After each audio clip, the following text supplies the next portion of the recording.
What is up, Daily 10 family? We are in my little mini garage gym again today, and I'm so excited to have you here because we're training our glutes. And let me tell you, it's really hard to film a glute workout without having slightly inappropriate angles, so forgive me for that. These are our exercises today. I'm gonna be counting all the reps again. So I have decided to bring in the use of a barbell. For anyone that is training at home and has access to a barbell, please, please, please, let's integrate it into these daily 10 sessions, because one of the biggest misconceptions around short exercise duration is that it needs to be fast. But in reality, what it needs to be is intense. And so short but intense bursts of training. Often when we think about intense, we think that needs to be like heart racing or panting through it. But that intensity can be created in different ways. And what I'd love you to play with more is intensity through weight, through load. If you don't have access to barbells, you can absolutely use dumbbells, and you will need dumbbells today because we are going to be loading the glutes in some slightly awkward ways too, but in ways that will just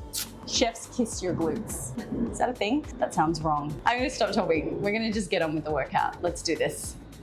We are going to have either our barbell, as I have here, but you could also be doing this with a dumbbell. And I'm doing it with the barbell today to just show you, for those of you that do have access to one in your house, in your garage. I want to make videos where I'm using this so that you guys just start to normalize using it much more. Okay, so feet are going to be hip distance apart, just like we've practiced with our body weight and our single leg. We're gonna work with tucking the tailbone to get that weight up.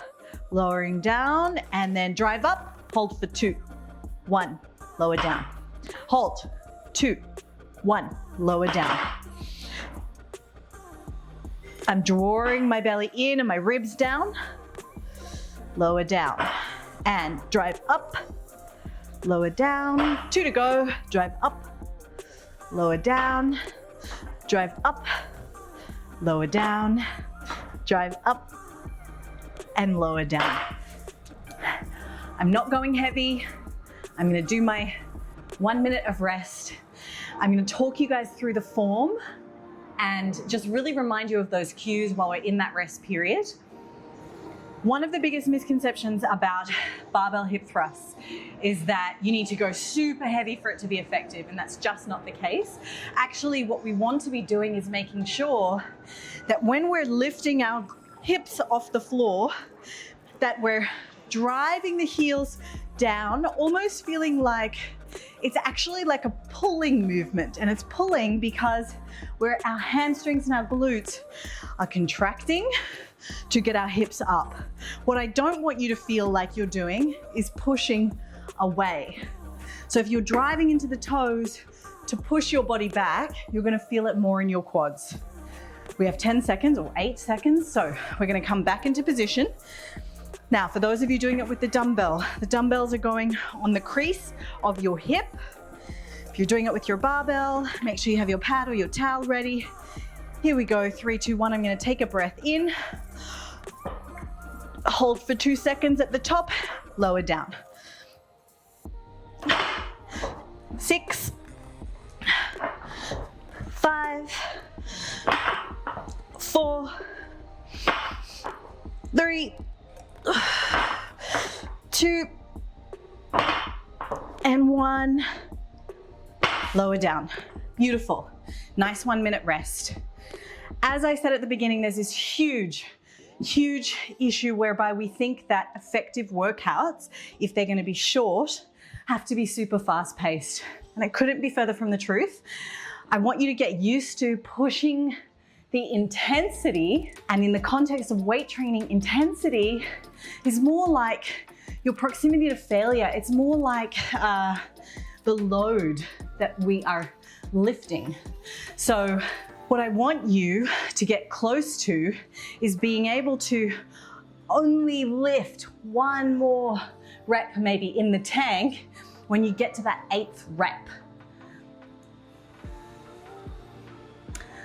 So that might mean that you need to increase the weight, or that might mean if you don't have enough weights at home to really do that for your body, instead of doing a double legged, hip thrust, you're gonna move into working this single leg. Okay, and maybe you'll have the dumbbell here. You're still doing your 2-second hold at the top. And your reps are obviously gonna take a little bit longer because you're gonna be doing 8 on one side with a 2-second hold, 8 on the other side with a 2-second hold, and that's fine. What it does also mean is that you can shrink your rest down because you can do one leg is resting while the other leg is working. Alrighty, let's go. Hold for 2. Oh, I've moved my barbell over. 2. 2. 2. Driving the pelvis up.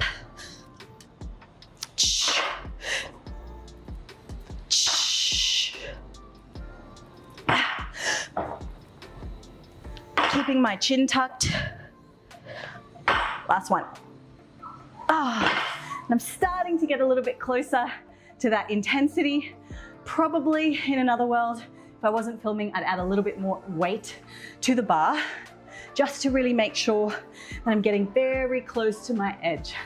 So we got one more set, 4 sets for this first exercise. Then we're moving to our single leg hip thrust, no, our side lying hip raise. Forgot the name for a second. And then a fun exercise at the end. I say fun, but we know that that's not really what I mean. How are your glutes feeling? Whew, mine feel a little bit spicy after that last set. Whew, okay, we're coming into our minute rest, finishing up here. So in 10 seconds, that means I'm gonna start to get ready for this last set. Okay, really thinking about ribs down, driving the heels into the floor, tucking the tailbone to lift up. Here we go. Drive up and hold for 2, lower down. 2, lower down. 2, really think about that tuck, pubic bone towards you. 4, 5, 6, 7, and hold. Beautiful work.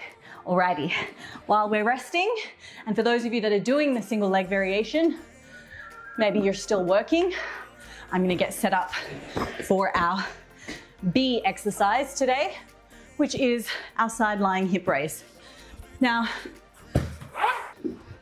I know that it's not your favorite exercise, and I know from last time, a lot of you were talking about feeling this kind of more so in the front of the hip, top of the hip, not the glute max, not the top of the glute. So let's work on the form a little bit. We don't have too long.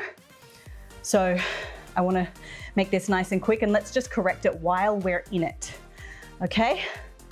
Where's my timer? Make sure I'm not going over. Okay, ribs down, belly draws in, top leg is lifted. Now from here, what I want you to make sure that you're doing is lifting that top leg and driving up. I'm gonna get you to twist down and then drive up, open out. Twist down to remind yourself to get lots of hip flexion and stretch of the glute, and then drive. 2, 3, 4, 5, 6, 7, 8, 9, we've got 15, 10, 11, 12, 13, 14, and 15. Beautiful. Let's change sides. So, rolling over, tipping forward, rounding down.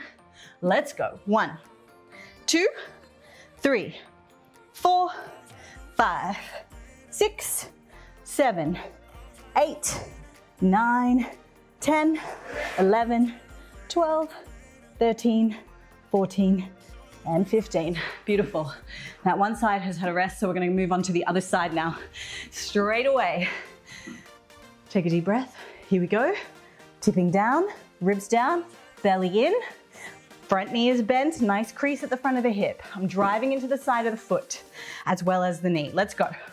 1, 2, 3, nice twist. 4, 5, 6, 7, 8, 9, 10, 5 to go. 11, 12, 13, 14. Oh my God. Okay, almost there. Here we go. Second side. Tipping down, belly in, let's go. And 1, 2, 3, 4, 5, 6, 7, 8, 9, 10, 11, 12, 13, 14, 15. Oh my God. Lord. Okay, final exercise. Not everybody loves this exercise. So bear with me on this. I didn't love it when I started. I just couldn't really feel it. And I think it has a little bit to do with having a lot of flexibility in the hips. But we're going to take what's known as a frog pump for the last exercise. And we only have 1 set. But what we're gonna do is bring the soles of the feet together like this, knees out wide, and we're gonna drive our hips up. You hold the dumbbell on your waist, but push it towards your pubic bone. We have 30 reps. Let's go. 1, 2, 3, 4, 5, 6, 7, 8, 9, 10, 11, 12, 13, 14, 15, 16, 17, don't make eye contact, trying not to look at you guys, 20, 10 to go, 9, 8, 7, 6, 5, 4, 3, 2, and 1. Beautiful. Okay. How's your butt feeling? Comment below. Is that too much to ask? I would love to know how you felt doing those frog pumps, because they weren't my favorite when I started, but I've come to realize that if you don't let your legs go out too wide when you're doing the frog pump, you'll feel it more. So you're almost trying to keep your knees together a little bit, even if you have more flexibility to take them wider. Does that make sense? If you feel like doing it, give it another set right now without me. Our 10 minutes is up, so I'm cutting this baby on the dot, but I would love to know how you feel about just decreasing the range ever so slightly and really working to drive the feet into the floor and lift those hips up. It's a great exercise once you get your head around how to execute it. That's all from me. I am so excited that our glutes are just pumped and ready to go, ready to handle whatever our life throws at them. I don't know, that might be a little bit of a stretch, but I'll see you guys soon. Daily 10 family, how did that go for you? Are you still working out right now? Are you doing those extra sets that I talked you into doing? Hopefully I convinced you to do a couple of extra sets of the frog pump exercise. Don't worry if you don't love it immediately. I didn't either. We can talk about it in the comments and I can help you to feel it a little bit more. Of course, there's a gazillion different exercises we can choose from to really work the glutes, but it is quite a good one for hitting all those glute max fibers. Remembering that the glute max is the juicy bad boy. It's the peachy one. Glute medius on the side is kind of our side glutes, still super important, still want to develop it, but the glute max is the biggest muscle in the body, and it's also the muscle that starts to disappear, or atrophy, depending on where you're from. And it happens a lot because muscle is expensive on the body, and so if it's not getting used, your body's not going to hold it, keep it around. But also we have a kind of a very seated culture, and so a lot of us just aren't getting the loaded hip extension to warrant keeping that muscle around. Problem is, if we don't have that muscle, then we see all kinds of problems with our hips and our glutes and our knees, and we don't want that. So come back to this session. That's really what I want to reiterate for you guys. Don't just use this video once, try to come back to it. Even if you were kind of like, oh, I don't know if I'm doing it right and I'm not sure and I can't intensity load, or I didn't feel like my heart racing, I wasn't panting through that session, surely a more fitness-based workout is gonna be better. No. We need to get comfortable at seeing intensity as more than just our lungs burning. Intensity, as I said in the beginning, can also be mediated with the weights that we choose to lift. So ideally, you're working towards lifting heavier weights. And I know not all of us have access to that, but that's how we maintain muscle. That's how we support our bones. And it's also how we build and sculpt the body that we really want. If you want to know more about this stuff, I also talk about this a lot in different ways on my podcast, just called the Virtue Podcast. Make sure you check it out. go and have a listen to some of the episodes while you get your daily steps in, and we can chat there too. All right, guys, I'll see you later.